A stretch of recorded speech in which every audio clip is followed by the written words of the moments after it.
كالعادة يا سادة، الأهلي مصدر السعادة، جمهوره سعيد وبيفرح كالعادة، والجمهور التاني بيشربها سادة. النادي الأهلي يفوز على المصري بهدفين لهدف واحد ويصعد للدور قبل النهائي ليلاقي إنبي. فاز واللعيبة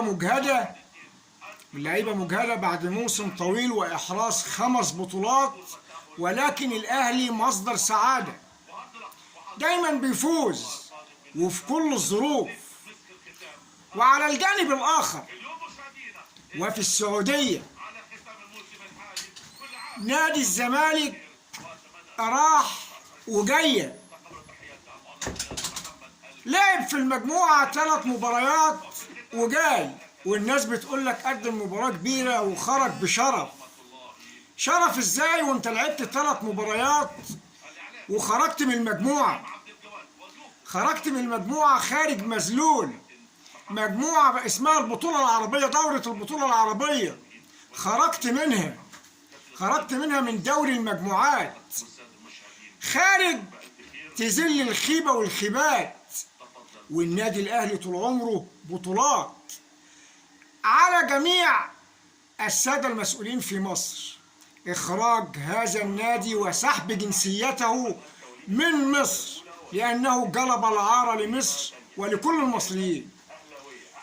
راح لعب في السعودية 3 ماتشات وجاي، ويقول لك خرج بشرف. بشرف ازاي؟